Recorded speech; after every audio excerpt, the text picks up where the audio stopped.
Mukurujia yake, il a rencontré Melchisedec, l'homme qui n'avait ni père, ni mère, ni généalogie. akakutana na Melkisedeki, mtu mashikukuwa na baba wala mama wala kizazi. Et la Bible dit c'était Dieu lui-même dans la chair. Biblia nasema alikuwa Mungu mwenyewe mumwili. Et là, Abraham lui a payé la dîme de tout. Na pale Ibrahimu akamulipa chekumi ya byote. Et c'est là que nous avons compris que lui, en tant que Melchisedec, Dieu, le créateur des cieux et de la terre, Penye tulelewa Yesu ya Melkisedeki, muumbaji wa mbingu na nchi. il n'a pas eu pitié d'Abraham pour dire non, écoutez, vous devez nourrir ça à ta famille. Ashikuonea huruma Ibrahimu na kumwambia hapana, shikio unapaswa kulisha hivi jamaa yako. Mais il prit la dîme de tout d'Abraham. Lakini akabeba chekumi ya byote ya Ibrahimu. Et nous avons vu que plus tard, Dieu en fit une loi, la dîme. Tukaona sasa mwisho Mungu akaifanya sheria ile chekumi. C'est là que nous avions lu dans Lévitique chapitre 27. Jope tulisoma Muwalawi sura 25. 30 à 31, nous pouvons le relire pour rafraîchir notre mémoire. 30 na kuenda 31 tuweze kuisomolola kwa kukumbusha akili yetu. Donc c'est ici où Dieu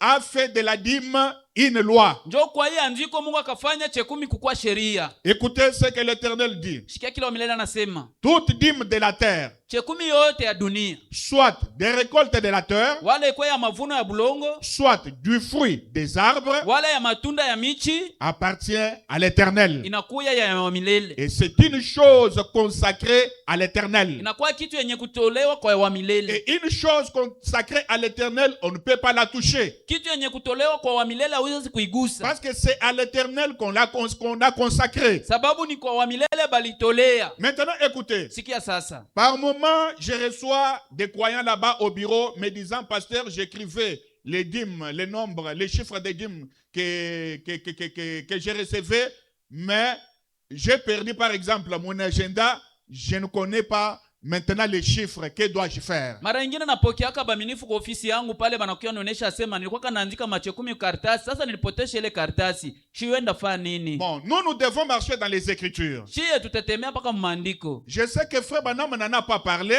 Ina yo ndugu Branham Et shikuisemezea. si quelqu'un perdait la dîme, qu'est-ce qu'il doit faire? Asema kama mtu angepotesha chekumi anaweza fa nini? Mais nous avons une écriture ici dans la Bible. Lakini hapa mu Biblia tuko na andiko. Toujours dans Lévitique chapitre 27, prenons le verset 31. Paka Muwalawi sura 27 tube mstari 31. Si quelqu'un veut racheter quelque chose de sa dîme, kama mtu anapenda kukomboa kitu fulani ya chekumi yake, qu'il y ajoutera un cinquième. na iongezee moya ya tano. Est-ce que vous comprenez? Mnaelewa? Donc, vous avez perdu le chiffre de la dîme que vous avez écrit quelque part. Ulipotesha hesabu ya chekumi uliandikaka fashi fulani. Je donne un exemple. Naleta mfano. C'était peut-être 20 000 francs. Saa zingine ilikuwa 20 000 francs. Maintenant, ici, l'Éternel oblige à Israël Hapa wa milele lazimisha Israeli d'y ajouter un cinquième. bayongeza kwa moya juu ya tano. Donc là, sur 20 000 francs, vous devez payer un cinquième. Un cinquième de 20 000 francs, c'est combien? 15. C'est combien? C'est quelque chose de 250 000 francs. Oui? 4 000 francs. Vous voyez? Unaona? Ça, c'est ce que Dieu avait obligé à Israël. Ndio yenye Mungu alazimisha kwa Israeli. Je ne sais pas si vous écoutez bien. Nishiwe kama mko asikia. Non, vous n'avez pas fait mal les calculs. Parce que un dixième, c'est 2 000 francs. Moya juu ya 10 ni Un 2000. cinquième, c'est 3 000. Ce n'est pas 3 000. 3 000, non? Oui? C'est 1 000 francs. Hein? Ah, ok, ça va. C'est 1 000 francs. Vous voyez que Dieu est rigoureux Munaona Mungu iko na makali pour sa dîme. kuchekumi yake.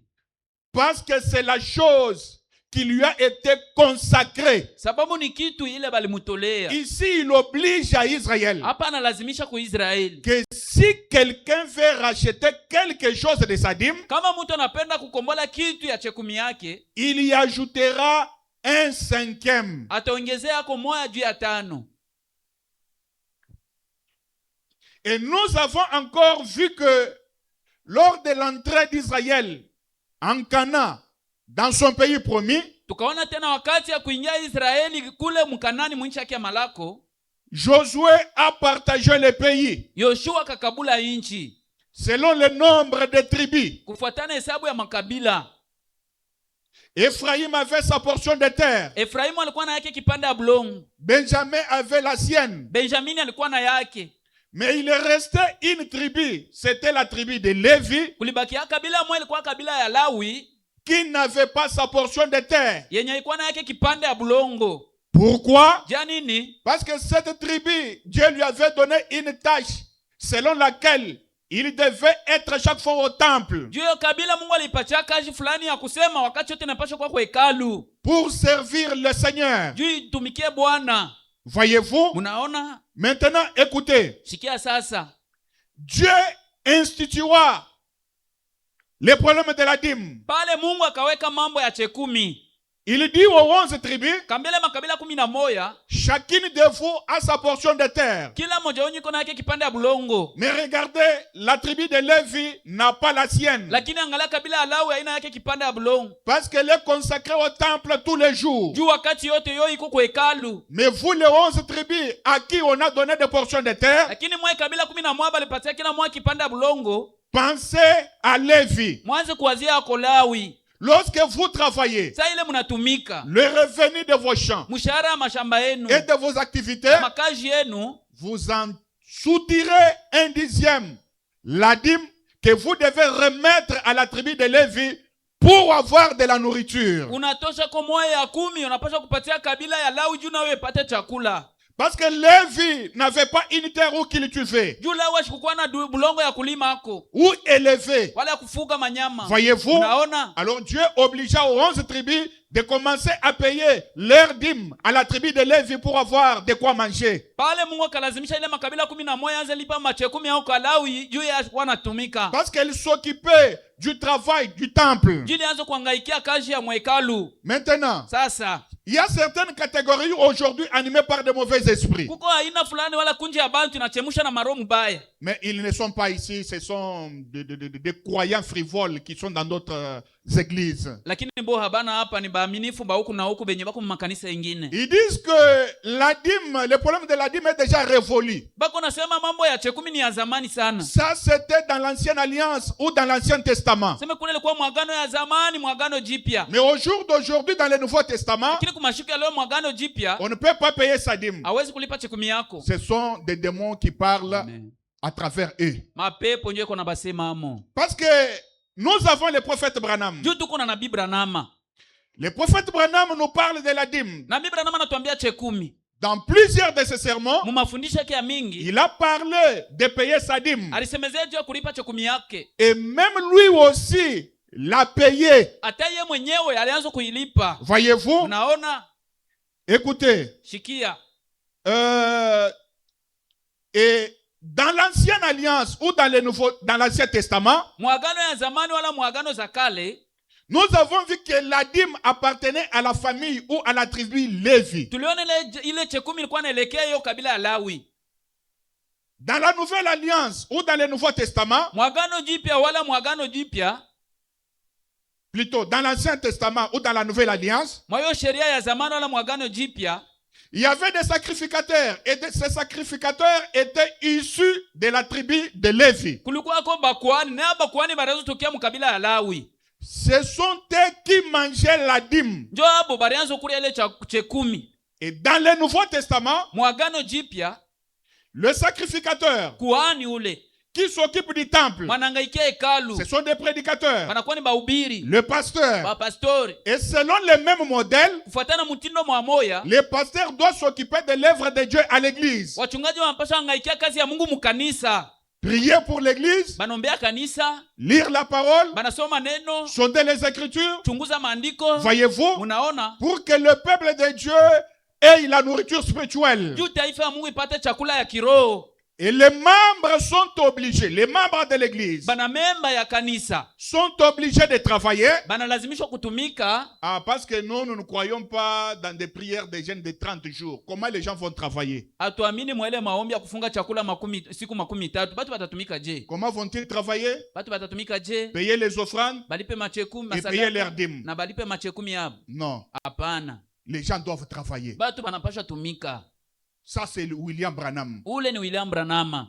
D'ailleurs, il a dit, Kwanza yeye alisema, S'il y a de bons travailleurs, ce sont des chrétiens. Kama uko batumishi ya mzuri banakia ni Quand bakristo. Dieu vous donne un travail, Kama Mungu anakupatia kazi, mettez-vous à l'œuvre. ujitie mkazi. Travaillez. Tumika. Gardez votre travail. Chunga kazi yako mzuri. Ayez du sérieux dans ce que vous faites. Unyoloke mwe ile uko nafanya. Maintenant, écoutez. Bashikia. Alors, les membres fidèles Banamemba baminifu doivent apporter leur dîme à l'église. banapaswa leta machekumi yabo ku kanisa. Et sans mâcher les mots, Bila kutafuna maneno, il y a beaucoup de déclarations de frère Branham. kuko masemi mingi ya ndugu Branham. Et cela va au pasteur. Ile naendea kwa mchungaji. C'est comme un salaire du travail qu'il fait. Saa vile njo mshahara ya kazi ile anafanyaka. Et normalement, Kwa kawaida, selon ce modèle, fuatana ile mfano, le modèle de l'Ancien Testament, c'était quoi? mfano ya agano za kale ilikuwa nini? Le sacrificateur était au temple. Kwani ule alianza kwa hekalu. Il recevait les dîmes, Anapokea machekumi, il mangeait anakula, pour bien travailler au temple. ndio atumike mzuri kwa hekalu. Mais malheureusement, Lakini kwa wole, il arrive au pasteur de travailler inafikia mchungaji anatumika à la recherche de l'argent parce que les gens ne veulent pas payer leurs dîmes. kwa kutafutisha makuta juu watu hawapende lipa machekumi yabo. Je sais là où vous êtes maintenant. Mimi najua kwa muko sasa. Vous dites, mes frères Branham travailler. Unasema si ndugu Branham alianza kutumika. Si. Ndio. Mais vous allez trouver, là où il parle qu'il travaillait, il y a une phrase qu'il met là-bas. Lakini utaona pale Peut-être vous n'avez jamais prêté attention à cela. Lakini utaona pale kwa nasema alikuwa anatumika kama mstari kasemo alitia pale. Saa zingine wateganga alisho pale. Mon bien-aimé, Mpendwa, projetez la seconde venue. tuoneshe ujio wa pili. Paragraphe 6, partie B. Nous allons lire ensemble, frère Branham. Kurasa wa 6 kipanda yake ya B tutasoma pamoja ndugu Branham. La seconde venue, Kukia kwa pili, paragraphe 6, partie B. kurasa wa 6, kurasa yake B. Écoutez. Shikia. Il dit, jamais de ma vie, je n'ai prélevé une offrande. Kama maisha yangu siyafanyisha sadaka. C'est comme un pasteur qui entre. Sasa vile mchungaji ule anaingia, Diacre, shemasi, prenez le corbeil. beba kwa kitungu. Je dois payer les loyers. Napasha lipia nyumba. Allez, qu'on puisse faire circuler le corbeil. Banichangishie yako mzungurushe kitungu. Que cela vienne des croyants. Ile yenyewe itokeana na baaminifu. Le prophète dit, Nabii anasema, jamais de ma vie, kama maisha yangu je n'ai prélevé une offrande. siyafanyishaka sadaka. Mais dans mon église, Lakini mkanisa yangu là où j'étais pasteur, pale nilikuwa mchungaji. en tant que prédicateur baptiste, Saa mhubiri mbatisti pendant 12 ans, miaka 12 je n'avais jamais perçu un sou comme salaire. sikupata hata mshahara moja saa vile mshahara, senti moja saa mshahara. Mais j'ai travaillé pour les autres. Lakini naanza kutumikia bengine. Le Seigneur m'ayant donné une bonne santé, Wakati Bwana nipatia afya mzuri, je pouvais travailler. ningepata kutumika. Alors, Basi, pourquoi ne pas travailler et être en même temps pasteur? je nini hawezi tumika mara moja na ubakie mchungaji? Amen. Amina. Eh bien, Mzuri. ce n'est pas le modèle pour chaque pasteur. Haina ndio mfano kukila mchungaji. Je ne me cache pas derrière cette déclaration. Mimi sijifuchike kumgongo ya mshairi. Là-bas aux États-Unis Kule kumarekani ou en Occident, wala kuulaya kule kubazungu ils sont bien ordonnés bo banapangiliwa mzuri, et ils ont beaucoup d'emplois. bako na makazi mingi. Et c'est difficile de voir même quelqu'un prier pour avoir un travail là-bas. Kwabo ni bia ngufu kuona mtu Là, nous le kuona faisons ici chez nous au Congo. Seigneur, donne-moi le travail. Mais de l'autre côté, si vous êtes originaire, le travail se trouve partout. ni mkongo ndio tunafanya bila, lakini ngambo ingine kazi yao inaonekana fasi yote kama kwa mwa ile nchi. Et il y a l'heure d'arrivée et l'heure de sortie. Na kuko saa ile ya kufika na saa ya kutoka. Chez nous ici au Congo, nous n'avons pas d'emploi. Kwetu hapa mkongo hatuna makazi. Les emplois qu'on connaît, Makazi yetu tunayua, c'est vendre dans une boutique, unaujisha vendre dans les magasins, alimentation mu boutique. être un enseignant. Mais si on n'a pas fait la pédagogie, Kukuwa mwalimu basi kama ukufunda ile masomo ya kielimu. et imaginez qu'un pasteur trouve un travail au magasin où on l'oblige. Oh, que Dieu bénisse, monsieur le directeur. Mungu Je ne vous akubariki. avais pas vu. Siwe ya kuona. Et imaginez qu'un pasteur travaille au magasin. Wazia basi pastori kwa atumika kule muduka. Et son employé lui dit, Na son bo- employeur, hein, vous qui connaissez les Français. On Bosi dit wake. son employeur ou bien son employé? Son employeur. Oui, son employeur, non? Vous avez honte de me corriger. J'aime être corrigé. Je ne connais pas bien les Français. Mi siwe mzuri kifaransa. Évoluons. Tuendelee. Son boss lui dit, Bosi wake anamwambia, moi, mon magasin ici, muduka yangu humu on ouvre à 7 heures banafungulana saa 7h. et on ferme à 17 heures. Banafungana saa 17h. Quand est-ce qu'il va méditer la parole de Dieu? Répondez-moi. Ni saa gani tafakari neno ya Mungu munijibi? Parce que ne soyons pas extrémistes. Tushikwe batu ya mipaka. Je crois en 2016, Inaamini mu 2016.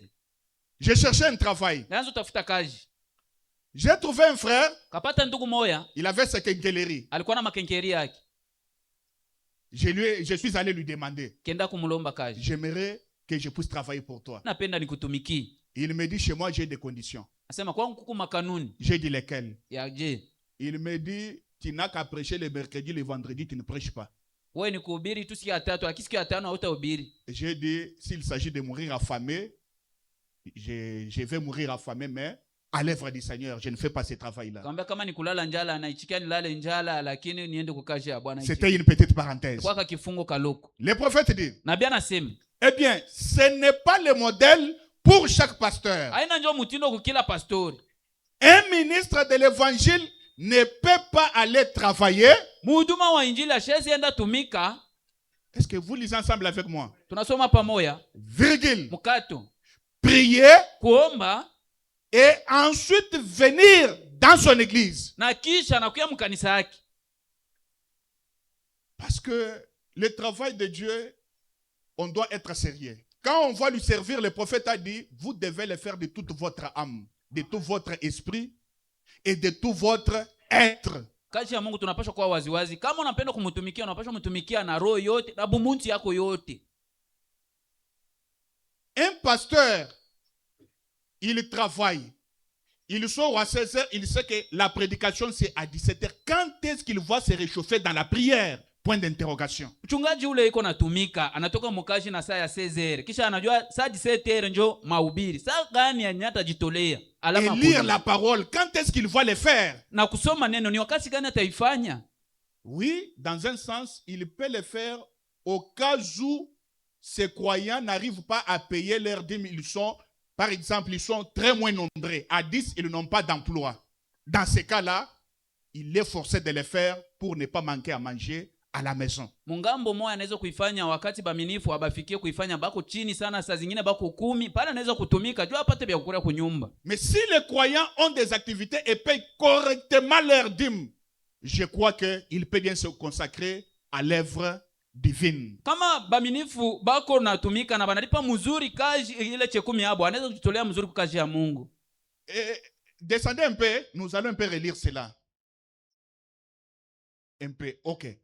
Un ministre de l'évangile ne peut pas aller travailler, prier et ensuite venir dans son église. Il doit visiter ses membres et autres. Et les paix des dîmes et d'autres et autres provenant des membres et leurs offrandes pourront certainement suffire à prendre soin de lui. Quelqu'un peut dire amen? Kuna mtu anasema amina.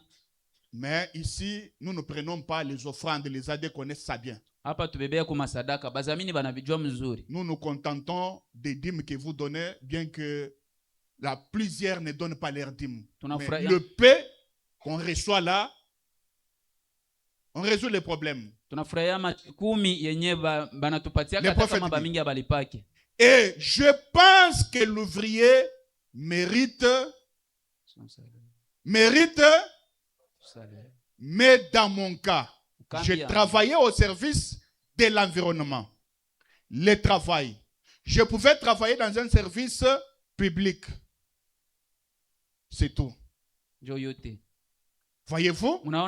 Nous avons lu Frère Branham. Évoluons. Normalement, Kwa kawaida le pasteur doit s'occuper de l'œuvre de Dieu mchungaji anapaswa angaikia kazi ya Mungu pour faire cela de meilleure façon. juu atumikie Mungu na mzuri yote. Il n'aura pas de soucis, Asitakuwa na mania manunguniko, d'où il faut payer sa dîme. njo pale inaomba kulipa chekumi yako.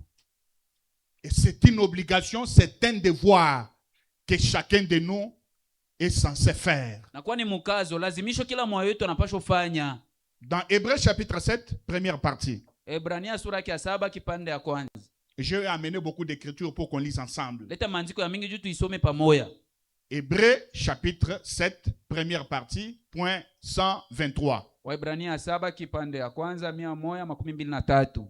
Le prophète dit, Nabii anasema, pourquoi un homme recevait-il des dîmes s'il avait un, il ne termine pas. kwa nini mtu angepokea machekumi kama angekuwa na moyo ashimalizie? S'il n'a jamais connu de naissance et ne mourrait jamais, il parle de Melchisedec qui avait reçu la dîme de tout d'Abraham. Kama shiapata kukufa, iko nasemezea Melkisedeki malipokea chekumi ya yote kutoka kwa Ibrahim. Et qu'il demeurait du commencement à la fin. Na alikuwa katangia mwanzo mpaka mwisho. Il n'a jamais eu de père, ni de mère, ni de généalogie. Na shiapata baba wala mama wala kizazi. Et s'il possède tous les cieux et toute la terre et tout ce qui s'y trouve, kama yeye iko na mbingu na dunia yote na byote bikwamo, pourquoi as-tu reçu la dîme? kwa nini basi alipokea chekumi? Lui qui était Dieu, Yeye mwenye alikuwa Mungu. il a dit la terre et le ciel lui Sema appartiennent. mbingu na nchi ni byangu. Mais il dit à Abraham, Lakini anamuonesha Ibrahimu, donne-moi ma dîme. nipatie chekumi yangu. Ça c'est être méchant. Kwa mkali, Toi tu as tout. uko na byote, Tu as la terre. uko na dunia. Toutes les richesses de ce monde Utajiri yote ya hii t'appartiennent. dunia ni yako. Donne-moi ma dîme. Leta chekumi yangu. Humainement parlant, on peut dire que c'est la méchanceté. Mais ce n'était pas la méchanceté parce que la dîme, c'est la chose consacrée à l'éternel. Mukimutu tungesema ile ni makali, lakini chekumi ni kitu kilichotolewa kwa Bwana. Pourquoi demanderait-il à Abraham de payer des dîmes? Kwa nini angemulomba Ibrahimu alipe machekumi? Vous voyez combien c'est une chose stricte que de payer la dîme. Unaona ni mara ngapi ni kitu ya nguvu kwa kulipa chekumi? Est-ce que vous avez bien interprété? Chose stricte. Kitu ile ya nguvu ya maana. Ah, ok. Voilà un bon terme. Amen. C'est la chose stricte de payer ses dîmes. Ni kitu ya maana sana kulipa chekumi yako. La dîme, c'est une chose juste. Chekumi ni kitu ya haki. Tout chrétien est obligé de payer la dîme. Kila Mkristo analazimishwa kulipa chekumi. Nous lisons Frère Branham. Tunasoma ndugu Branham. Il dit, c'est vrai, cela n'a jamais été changé. Sema ni kweli ile ya badilikaka. Dire que la dîme c'est seulement dans l'Ancien Testament, Kusema chekumi ni mpaka mwagano za kale, c'est être un incrédule. ni kukuwa mtu mwenye ashiamini. Branham dit, cela n'a jamais été changé. Branham anasema ile ya badilikaka. Et la maison du trésor où l'on doit les amener les dîmes, Nyumba ya dhahabu pale tunapaswa leta machekumi. c'est votre propre église où vous recevez la parole. Njoo kanisa yako ya pahali ile unapokea Vous kuneno. ne pouvez pas prier ici et payer vos dîmes ailleurs. Je dois être direct avec vous. Hawezi kuomba hapa kisha unalipa chekumi yako fasi nyingine. Napaswa kuwa waziwazi na wewe. C'est comme quelqu'un qui entrerait dans un restaurant, il mange, il ne veut pas payer le repas. Il dit non, j'ai mangé, mais je connais mon oncle paternel à un restaurant, je dois lui payer. Ni sasa vile mtu C'est inconcevable. fasi ya kula chakula na kula anasema sitalipa, najua muomba wangu mweko nafasi nyingine ya kulia ndio nenda lipia hadi ile. Payez votre dîme dans une église où vous fréquentez. Lipa chekumi yako mkanisa ile nyona ingiaka amo. Et c'est scripturaire. Na ile ni ya kimaandiko. Et je vais vous lire Frère Branham là-dessus. Kwa bile ndabasomea ndu Branham. Voir Dieu. Kuona Mungu. J'ai dit on va beaucoup lire hein, parce que c'est une matière sensible. Hein. Les gens, quand on parle de l'argent, c'est là l'écriture commence. Mais si on parle d'autre chose, là, on est à l'aise. Sema ndabasomea maandiko sababu Voir Dieu. mambo kuona Mungu. Point 28, le prophète dit. Mais Mais vous savez, lakini mnajua mon avis est le suivant. mkujua yangu mimi hivi. Un membre d'église, sa première obligation, mwanamemba mwa wa kanisa lazimisho ya kwanza c'est donner sa dîme et ses offrandes. ni kupana chekumi yake na masadaka, C'est de soutenir son église. ni ya kushikilia kanisa yake. Si vous êtes membre de ces belles églises qui sont représentées ici, Kama uko mwanamemba wa makanisa mzuri yenye naoneshwa hapa, soutenez votre église. shikilia kanisa yako. C'est votre premier devoir envers Dieu. Ndio lazimisho yako ya kwanza kumbele ya Mungu. Le prophète prend Malachie chapitre 3. Nabii anabeba tena Malaki sura ya 3. Apportez votre dîme et vos offrandes à la maison du trésor. Mulete chekumi na masadaka yenyu kunyumba ya dhahabu. Et la maison du trésor, vous savez certainement ce que c'est. Na nyumba ya dhahabu mnajua kabisa ni nini? C'est là où vous recevez votre nourriture. Ndio pale unapokea chakula yako. J'aimerais attendre un amen. Amen, amen. La maison du trésor, c'est là où vous recevez votre nourriture spirituelle. Nyumba ya dhahabu ni pale unapokea chakula kwa kiroho. La parole, Neno, le message de Frère Branham. ujumbe wa ndugu Branham. Et c'est votre obligation. Na kwa mkazo lazimisho yako.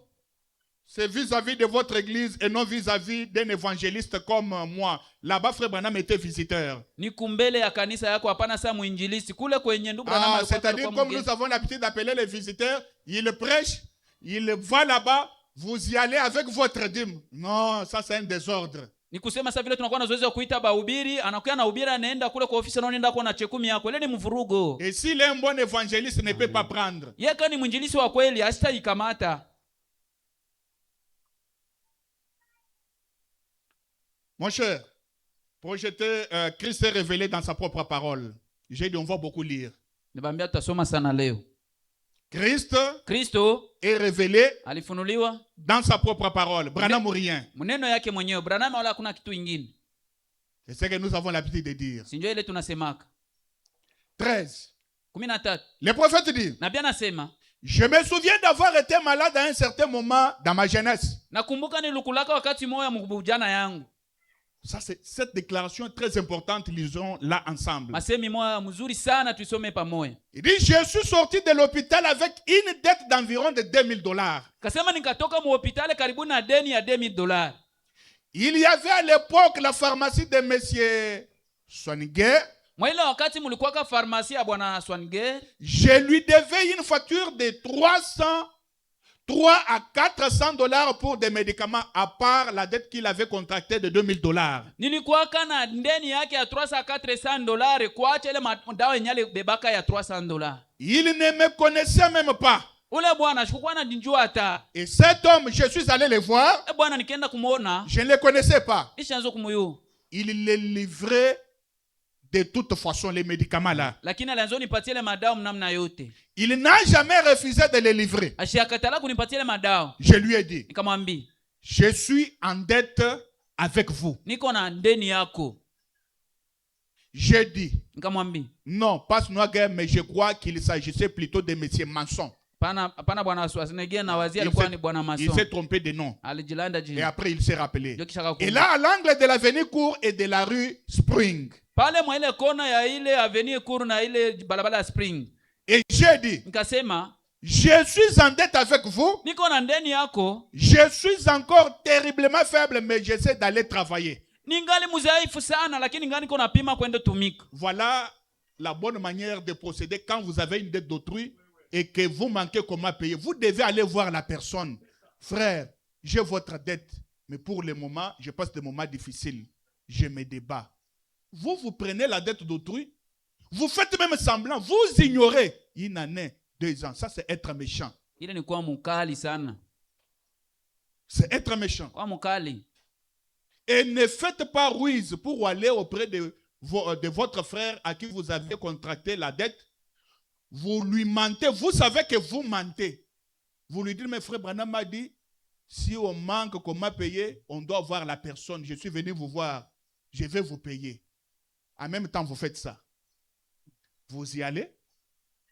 Vous rentrez. Toujours le même discours. Non, là, on comprend que vous n'avez pas le vouloir de payer l'argent de votre frère. Vous le tuez. Et quand vous priez, lui est blessé, pensez-vous que le Seigneur va écouter votre prière et par après vous allez dire que j'ai le Saint-Esprit? Le Saint-Esprit est ordonné. Amen. Le Saint-Esprit n'est pas un esprit de désordre. Hana roho wa mvurugo. Mettez-vous à la place de votre frère et de votre sœur. Jitie pafasha ya ndugu yako wala dada yako. Évoluons. Tuendelee. Écoutez le modèle, frère Branham. Ndugu Branham. Comment faisait-il lorsqu'il n'avait pas quelque chose pour payer Namna à la gani personne? yeye alianza kufanya wakati hana Il kitu cha allait, kulipa ule mtu, il anamwendea, s'excusait, analomba buluma, il lui disait, anamuonesha, mais j'essaye d'aller travailler. lakini kuna pima kwenda tumika. Maintenant, Sasa si je ne peux pas vous payer, kama siwezi kukulipa, il ne termine pas. ashimalizie. Frère Branham dit, Basema je venais juste de devenir chrétien. hapa mimi natoka kugeuka Mkristo. Et j'ai dit, Nikasema, Monsieur Manson, Bwana Mason, j'ai en premier lieu un devoir envers Dieu, bien que j'ai ta dette. ya kwanza niko na lazimisho kumbele ya Mungu hata kama niko na ndeni yako. Le prophète dit, je lui dois ma dîme. Anasema mimi napaswa mpatia 10 yangu. Je sais que j'ai votre dette, Najua niko na ndeni yako, mais lakini en premier lieu, j'ai un devoir envers Dieu, je lui dois ma dîme. C'est qu'avant même de payer ses dettes, l'on doit d'abord payer sa dîme. kusema mbele ya kulipa hata mandeni yako unapaswa kulipa mbele 10. Est-ce que quelqu'un peut dire amen? Unasema amina. Et je vais premièrement lui payer ma dîme. Mbele kwanza namulipa 10 yangu. Et j'ai dit, et mon devoir suivant, c'est de payer mes dettes. Nikasema lazimisho yangu ya pili ni kulipa 10 yangu, mandeni yangu. Dieu d'abord, Mungu kwanza, après penser aux autres choses. jo niwazie vitu ingine. Mais par moment, il nous arrive, nous recevons quelque chose, nous avons beaucoup de tâches, nous oublions Dieu, nous sautons Dieu, nous résolvons d'abord ces tâches-là. Ce n'est pas normal ce que nous faisons.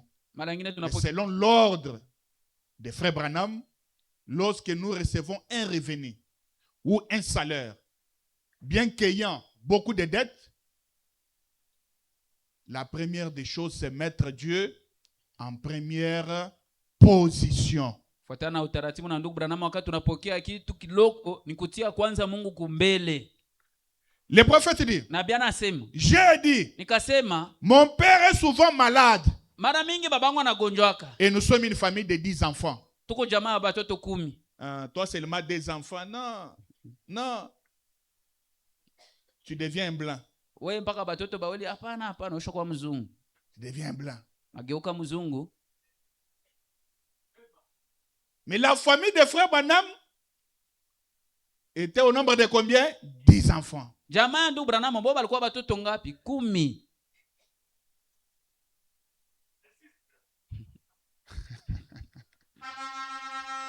Les prophètes. Vous aimez les prophètes? Napenda nabii. Frère Branham dit, j'aime des grandes familles. C'est ce qu'il dit. Comment vous pouvez condamner votre frère parce que sa femme a mis au monde beaucoup d'enfants? Ne le condamnez pas. Ah, mais aussi dans notre sens, frère Branham a dit à Billy Paul, attention. Lorsque Dieu a dit que multiplier le monde, ce n'est pas à toi seul de multiplier.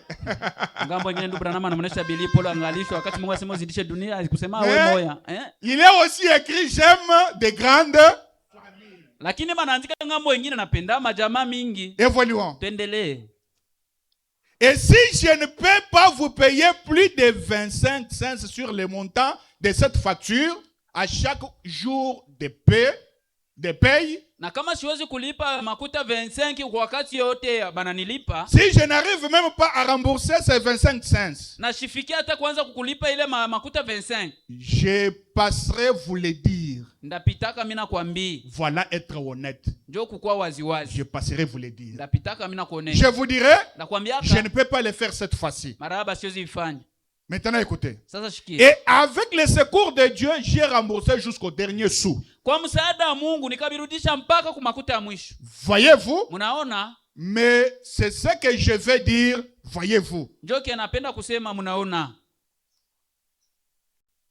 On était dans Christ révélé dans sa propre parole. Kristo mwenye kufunuliwa maneno yake mwenyewe. Mon cher, Dieu mal compris. Mungu mwenye kueleweka mbaya. Je ne vais pas faire trop de commentaires. Sipende kufanya makelele mingi. Dieu mal compris. Mungu mwenye kueleweka mbaya. Point 112. Nukta 112. Le prophète dit, Na bien nasema, voilà un défi pour tout homme. ona ingine kipingamizi kumbele ya mtu Et yote. si seulement j'avais le temps, Kama tu nilikuwa na wakati, et que je ne prenne pas ce petit passage biblique que je désire aborder d'ici 10 minutes, shibebe hii mshairi kidogo ya Biblia napenda kuanza hapa mdakika 10. j'aurais voulu vous donner un témoignage personnel là-dessus, Ningependelea bapatia ushuhuda ya kipekee kwa ile. sur la dîme. Kwa ile mambo ya Le chekumi. prophète dit, Na bien nasema, lorsque j'étais affamé, wakati ile nilikuwa njala, et que ma mère et les miens étaient affamés, na mama yangu na bakwangu bote balikuwa njala, et que mon père était malade, na babangu alikuwa rukula, cependant, je prélevais d'abord mes dîmes et je donnais cela à Dieu. japokuwa nilikuwa natosha mbele chekumi yangu mimi naipatia kwa Mungu. Et vous auriez dû voir ce qui s'est passé. Mungepata kuona bile bilipichika. Papa malade, Baba na gonjwa, maman affamée, mama na njala, les enfants affamés. watoto njala. Mais il dit, Lakini anasema je prélevais d'abord ma dîme. nilikuwa nahesabia na kutosha mbele chekumi.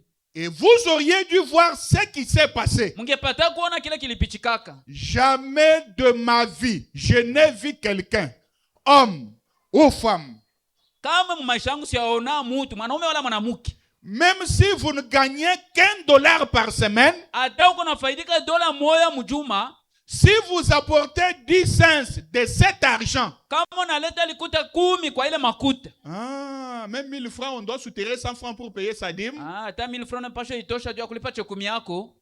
Oui, Ndiyo, il n'y a pas d'échappatoire. hakuna kwa kuponyekea. Le prophète dit, Na bien nasema, et placez cela dans votre maison du trésor, l'église que vous fréquentez. kuiweka ile mnyumba kwa dhahabu, kanisa ile unaingia kamo. Si Dieu ne bénit pas cela, traitez-moi d'hypocrite. Kama Mungu ashibariki ile uniite mimi mnafiki. Oui, oui, c'est un défi lancé à n'importe qui. Ndiyo, inakuwa ni kilapo balitia kumbele C'est kila un mtu. défi lancé à n'importe qui. Lapo balitia kumbele ya mtu yoyote. Et tout chrétien, Kila Mkristo cela répond à cette autre question, tout chrétien devrait payer la dîme. inajibu kwa ile ulizo wengine, kila Mkristo apaswa lipa chekumi yake. C'est exact. Ni hakika. Cela devrait être fait. Très bien. Ilipaswa kufanyika mzuri sana. Évoluons. Tuendelee. Payer, même si c'est paix. Lipa yo atani kiloko. Un jour, Dieu vous bénira en abondance. Siku moja Mungu atakubariki kwa utele. Maintenant, les dîmes interdites, parce qu'il y a d'autres dîmes qu'on ne doit pas payer, qu'on ne doit pas payer plutôt. Machekumi lenye nakataziwa sababu kwa machekumi mengine hatupashe lipa. Ça, c'est l'Éternel lui-même. Ule ni wa milele yeye Il mwenyewe. dit, la dîme ici de telle affaire, ne payez pas. Anasema hapa chekumi ya biashara fulani ya hivi hapana. Dans Deutéronome, chapitre 23. Katika kumbukumbu sura yake 23. Est-ce qu'il y a moyen de projeter ça? S'il n'y a pas moyen, Kuna mna ok, il y a moyen. Kuna Deutéronome, kumbukumbu. quelle est la dîme interdite? Ni chakumi gani ile nakataziwa? Oui. Ou quelles sont les dîmes interdites? Wala ni machekumi gani ile nakataziwa? Et verset 18. Mstari ya 18. Ça, c'est Dieu parlant à Israël. Ule ni Mungu akisema na Israeli. Tu n'apporteras point dans la maison de l'Éternel ton Dieu le salaire d'une prostituée. Hautaleta kama mnyumba wa milele Mungu wako mshahara ya ule kahaba ndumu. Une femme prostituée, mwanamke kahaba ndumba, elle reçoit l'argent de son métier. Anapokea makuta ya kazi yake. Il lui est interdit de payer la dîme de cela. Bana mukataja kulipa chekumi ya ile kazi yake. Ça, c'est l'Éternel. Ule ni wa milele. Ni le prix d'un chien. Wala ile ya kuuza imbwa. Vous mangez les chiens. Bon, je n'ai pas d'écriture pour condamner. Mishina na andiko wa kuhukumu. Mais si vous en vendez, ne faites pas l'erreur de venir nous donner la dîme de cela. Kama unashaba imbwa, usifanye kosa ukatupatia chekumi ya ile. J'aimerais entendre un amen. Pendelea kusikia amina. Manger, je n'ai pas l'écriture pour interdire. Kuikula, shina na andiko wa kukataza. Mais payer sa dîme, lakini kulipa chekumi yayo, pas question. Hakuna pale. Là, vous trouvez que c'est un travail qui n'est même pas dans la volonté du Seigneur. Amen. Vendre les chiens. Pale unaona ni kazi yenye haina hata mapenzi ya Bwana, kuujisha baimu. Je ne sais pas si je me suis trompé. Mi shiwe kama mina jilani. Comment Dieu peut autoriser à tout travail de donner la dîme? Mais il arrive au chien, il dit, ne me donnez pas la dîme. Namna gani Mungu anaruhusu kumakazi ingine yote ulipe chekumi, lakini anafikia kuimbu anasema hapana kuleta chekumi yayo. Ah, c'est pourquoi quant à moi, je ne vais pas entrer dans ce métier-là pour commencer à vendre les chiens. Parce que comment je vais payer la dîme? On a interdit ça dans la Bible. Kwangu pale sipendi ingia mwele kaji juu bado ikataza mbele hata kulipa chekumi yayo. Vous allez dire, pasteur, mangez-vous aussi les chiens? Ça, c'est mon secret. Je ne vous le dirai pas. Vous avez écouté. Mumeshikia. Évoluons. Tuendelee. La religion de Jézabel. Dini ya Yezebeli. Point 57. 57. La religion de Jézabel. Dini ya Yezebeli. Point 57. Nukta 57. J'ai dit, je vous ai amené beaucoup d'écritures comme ça parce que c'est une matière très sensible. Mambia nibaletea maandiko ya mingi hivi sababu ni mafundisho mwa lazima sana ya mpepele. Le prophète dit. Nabii anasema. Et nous traversons des moments difficiles. Tuko napita mwakati mwa nguvu. Nous les missionnaires dans les champs des missions aujourd'hui. Sheo wa missionari mshamba missionari kwa leo. Parce qu'aujourd'hui, Sababu kwa leo nous sommes considérés comme une nation catholique. Tunakamatiwa sasa taifa ya Katolika. Eh bien, c'est sûr. La Russie est considérée comme communiste parce qu'ils ont un chef communiste. Warusia wanakamatiwa kama wakomunisti baba kona bwana mkubwa wa mkomunisti. La Chine populaire est considérée comme communiste parce qu'ils ont un chef communiste. China wa populiste nao wanakamatiwa vile sababu kona bwana mkubwa wa mkomunisti. Nous sommes considérés comme catholiques parce que nous avons un chef catholique. Tunakamatiwa sababu katolika sababu tuko na bwana mkubwa wa mkatolika. J'ai mal pris l'écriture. Descendez un peu, je vais relire. Il y a quelque chose. Non, remontez un peu.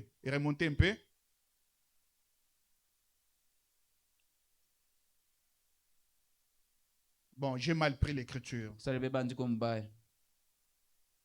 Passons aux offrandes.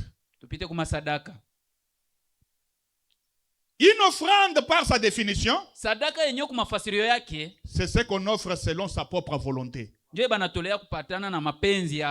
ne vous fixe pas un montant. Tandis que pour la dîme, il a fixé un montant.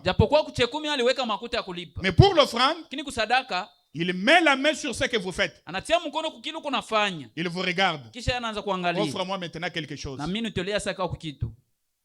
C'est à toi de déterminer un chiffre que tu lui dois. Par amour. Voyez-vous, il n'y a pas de calcul à faire là-dessus. Mais on donne le montant qu'on veut. Dieu m'a donné $100. Je viens de soutirer un dixième de $100. C'est $10. J'ai mis dans l'enveloppe. Maintenant, je reste avec $90. Dieu me regarde. Il me dit, offre-moi dans 90 là quelque chose. Moi, je m'amène avec 500 francs dans l'église pour l'offrande sur $90.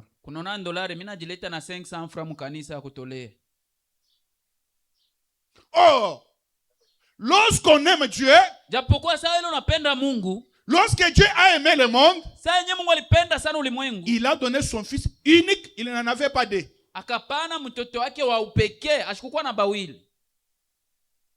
Parce qu'il avait aimé le monde, il a donné son fils unique, tout ce qu'il avait. Je ne vous dis pas de donner en offrande tout ce que vous avez. Mais c'est un exemple que j'ai donné. Quand on aime, on donne. Certainement. Quand on aime, on donne. Sur $90 avec lesquels je suis resté, je m'amène avec 500 francs à l'église. C'est honteux. Et cette action prouve que je ne considère pas du tout le Seigneur. Lorsque les 3 mages sont allés voir l'enfant Jésus, wakati wa majusi tatu walienda kuona mtoto Yesu, ils lui ont apporté des présents ou des cadeaux. balimletea mazawadi wala vitu ya mzuri, L'encens, uvumba, la myrrhe, manemane quoi, et de l'or. na dhahabu. Or, l'or, c'est une chose précieuse. Japokuwa dhahabu ni kitu ya samani. Je vais vous lire les Écritures. Quand on s'amène dans la présence du Seigneur, on ne s'amène pas main vide. Ndabasomea maandiko, wakati unaenda muwepo ya Bwana ukiyake mikono waji. Nous commettons beaucoup d'erreurs. Tunafanyaka makosa mingi. Dans les mémoriaux de Dieu, Katika kumbukumbu za Mungu, et écoutez, Sikia. le prophète dit, l'offrande fait partie du service de culte. nabii anasema sadaka inafanya sehemu ya ile makazi ya ibada. Si on ne donne pas l'offrande, c'est que le culte est incomplet. Or, Dieu n'aime pas un travail bâclé. Na kama upane sadaka yako make ibada yako aineane, japokuwa Mungu asipendake ile kazi kwa kipande. Imaginez que vous avez quelque chose, mais vous venez à l'église main vide. C'est que votre culte est incomplet. Et Dieu n'aime pas cela. Uko na kitu fulani lakini unakuya muibada mikono wazi, make ibada yako aineane na Mungu asipende ile.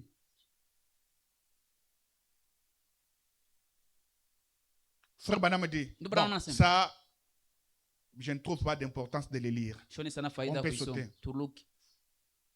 Alors l'offrande que nous amenons à l'église, sadaka ile tunabeba mu kanisa, ça aide au fonctionnement de l'église. Inasaidia kutumika mzuri ya kanisa.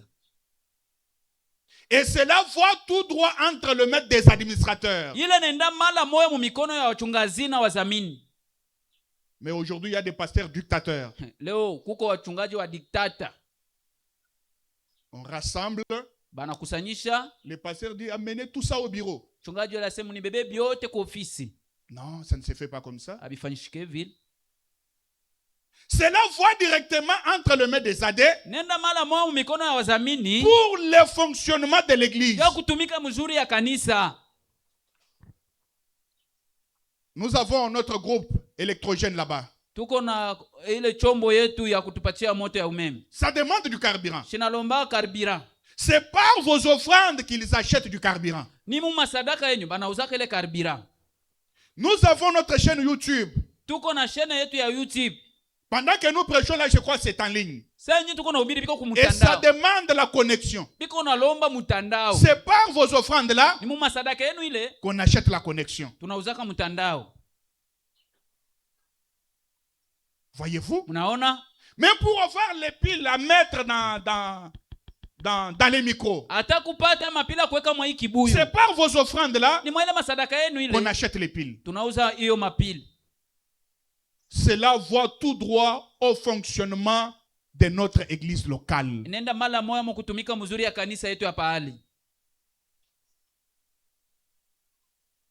Mais nous avons vu, plusieurs d'entre nous ne donnent pas les offrandes. S'ils veulent donner, c'est 500 francs, c'est 1000 francs. Bamingi kati yetu wapende kupana masadaka na kama wanapenda kupana ni 500 francs à 1000 francs. Et il y a plusieurs sortes d'offrandes dont Frère Branham a parlé, que Frère Branham a parlé. Il y a l'offrande pour compléter le culte. C'est celle que nous amenons à chaque fois que nous entrons ici. C'est elle qui est allouée au fonctionnement de notre église locale. Et il y a aussi une autre offrande appelée offrande missionnaire. Et Frère Branham en a parlé. Il y a aussi l'offrande d'amour.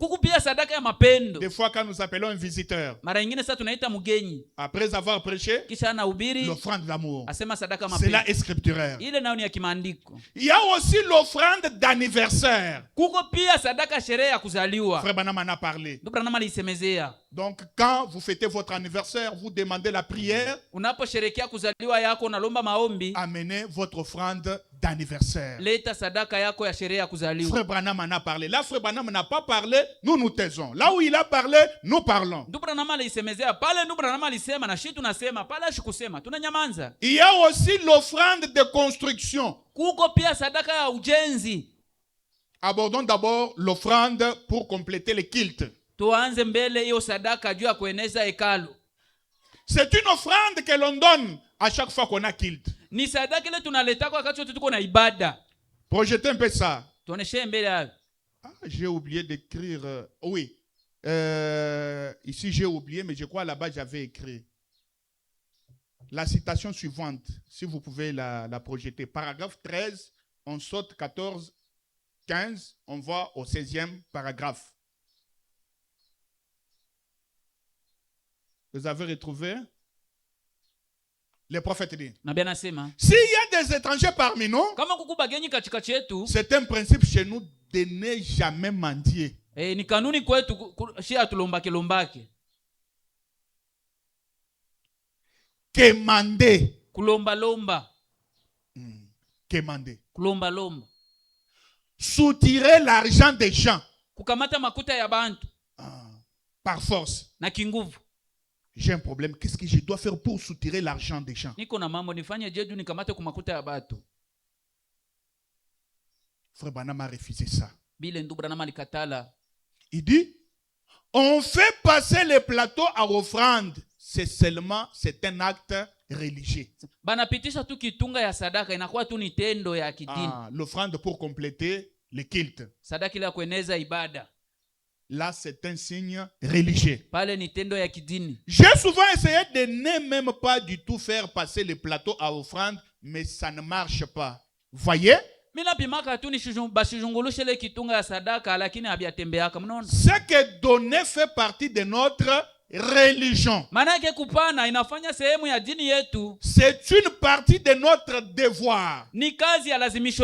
Peu importe que ce soit juste une pièce de 10 cents ou quoi que ce soit, ou une pièce d'un cent, il ne termine pas. Prenons 16. 16, ne dormez pas, on est presque à la fin.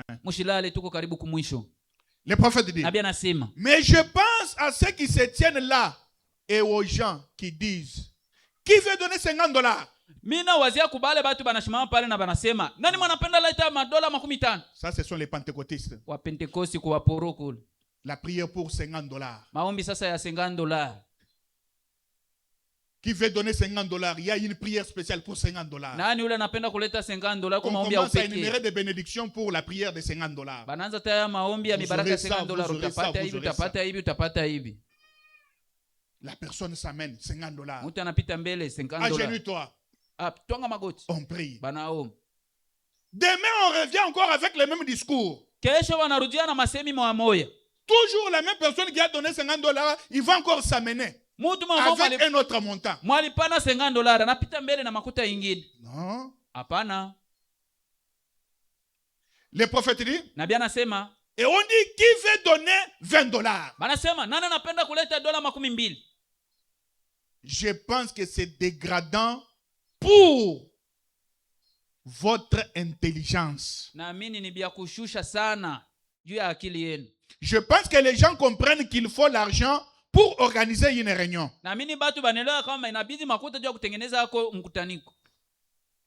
Et je n'ai jamais voulu leur permettre de faire cela, les sponsors. J'ai dit, quand vous devez faire ça, alors il sera temps que je retourne au tabernacle. Alors on ne devrait pas faire cela. Mais je crois vraiment qu'il faut faire passer les plateaux à offrande pour que le culte soit complet.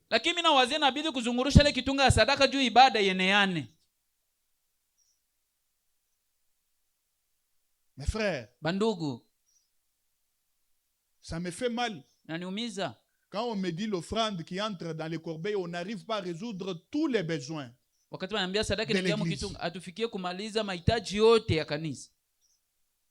les gens n'ont pas la volonté pour le fonctionnement de leur église.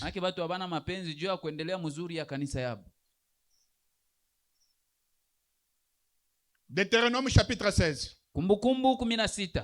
Kumbukumbu. Oui, oui. Ça c'est un nom compliqué. Kumbukumbu. Deutéronome chapitre 16. Kumbukumbu 16. Verset 16. Mstari ya 16. Écoutez l'Éternel. Sikia kwa wa milele. 3 fois par année, Mara 3 kwa mwaka. tous les mâles d'entre vous se présenteront devant l'Éternel Vijana banaume yote batapita mbele wa milele. dans le lieu qu'il choisira, Pafashile batachagula. à la fête de pain sans levain, Kwa hiyo karamu ya mkate bila chachu. à la fête des semaines, Kwa hiyo kafu ya majuma. à la fête des tabernacles. Kwa hiyo karamu ya mamaskani. On ne paraîtra point devant l'Éternel le main vide. Hautaonekana kumbele wa milele mikono waji. Une loi, Sheria moya. à part celle de la dîme. Kuacha tu ile ya 10. On apportera plutôt. Qu'est-ce qu'on a écrit là-bas? On ne paraîtra point devant l'Éternel, mais vide. Hautaonekana kumbele wa milele mikono waji. Une autre loi, Sheria ingine ile de l'offrande. ya sadaka. Quand je m'amène devant l'Éternel à l'église, Kama nina mbele wa milele mkanisa, je dois être muni de l'offrande. mimi napasha sindikiziwa na sadaka yangu. Qu'est-ce qu'il a fait pour moi? Nini Mungu alinifanyishia? Il m'a gardé. Alinichunga, Il a gardé ma famille. achunga jamaa En yangu. guise de reconnaissance, Sasa vile shukrani, je lui amène quelque chose de considérable. mimi namletea kwa kitu ya mzuri ya kuonekanika. En guise de reconnaissance. Sasa vile shukrani. Évoluons. Tuendelee. Bon, offrande missionnaire, on va en parler prochainement. Sadaka missionnaire tesemezea siku nyingine. Pour ce matin, que Dieu vous bénisse. Kwa hiyo asubuhi Mungu amibariki. Inclinons nos têtes, je vais prier. Tuinamishe vichwa vyetu ndaomba. Seigneur Jésus-Christ, Dieu Tout-Puissant, nous venons de lire ta parole. Chacun de nous a lu et a compris que payer ses dîmes et ses offrandes fait partie de ta parole. Nous te prions de nous donner la grâce d'obéir à toute la parole. Divin Maître, tu ne nous as pas donné ta parole pour la négliger, mais c'est pour la mettre en pratique. Aide-nous, Seigneur, afin que nous accomplissions toute ta justice. Nous remettons toutes choses à toi, au nom de Jésus-Christ. Amen. Que Dieu vous bénisse. Mungu amibariki. Nous allons passer à un autre service. Tapita kukaji ingine. Ne soyez pas pressés. Mshikwe haraka.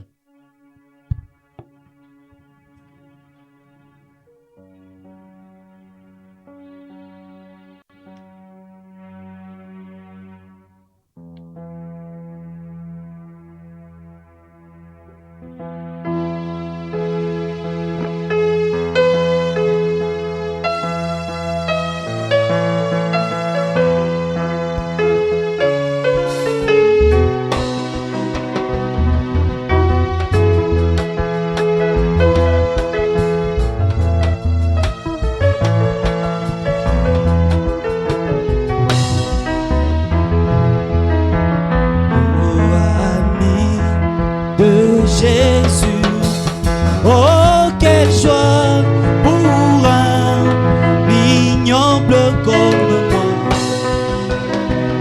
d'avoir toujours un tel ami pour me conduire au ciel. Il est mon ami, ami de Jésus, communion divine, oh, quel bénibus communion. Jésus est bien mon ami.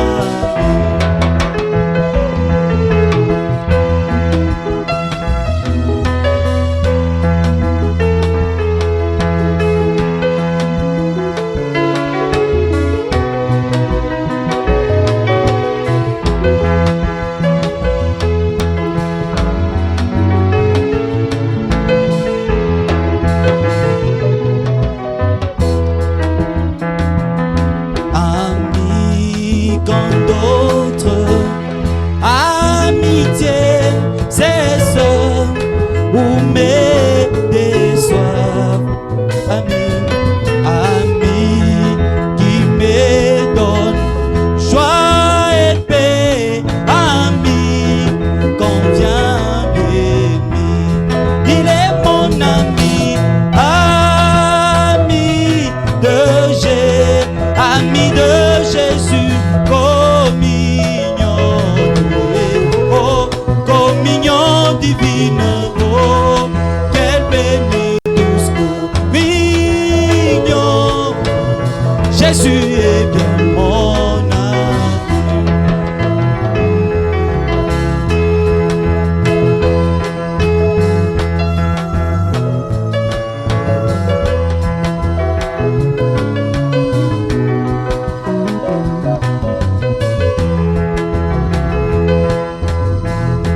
1000 francs ile ya kuuza mpango.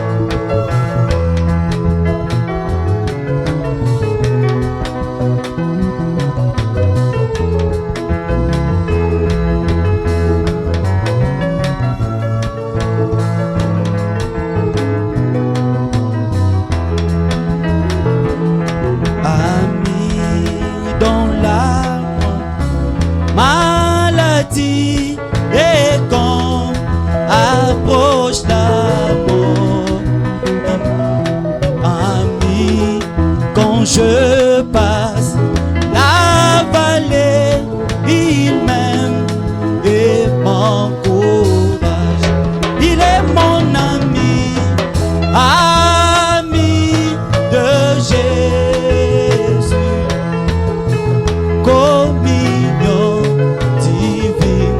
Communion divine, oh, quelle bénie, douce communion.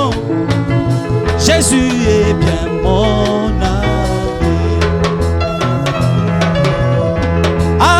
ami, de Jésus.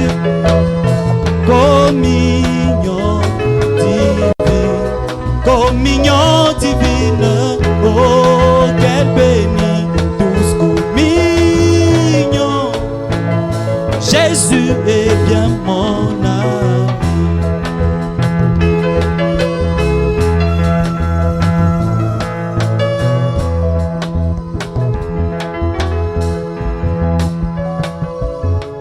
Ok, nous prions. Seigneur Jésus-Christ, Dieu notre Père, nous venons d'accomplir une partie au Dieu Tout-Puissant de ta parole, celle de payer la dîme et les offrandes. Bénis ton peuple, bénis leurs activités et les projets de leur cœur. Au nom de Jésus-Christ, Amen. Ne soyez pas pressés. Mshukue haraka. Vous avez vu que nous avons terminé à 12h moins. Mnaona tunamaliza chini ya 12h Parce que nous avons une triste nouvelle à vous annoncer. sababu tuko na habari mwa mubaya kubambia. Qui connaît Frère Junior, prédicateur, il s'asseyait là-bas, il nous a prêché ici maintes fois. Bangapi banajua ndugu Junior? Ah, ok, il est décédé. Alifariki. Je crois, c'était quel jour? Kwa siku gani? Le vendredi, hein? Ah, le vendredi, après culte, Kisha ibada j'étais déjà chez moi. kisha kwa kwangu, Mais vers 22h ou 21h passées, on a écouté quelqu'un toquer beaucoup à la barrière. tukashikia mtu Chez mweko moi, là. kunkola sana kubariere kule kwangu. J'ai envoyé ma femme. Katuma kwa bibi yangu Elle a ouvert la barrière. C'était la femme de notre frère. na nafungula bariere na kutana ni bibi ya ndugu yetu. Elle a commencé à pleurer beaucoup. Anazuria sana. Alors, je lui ai dit, calmez-vous d'abord.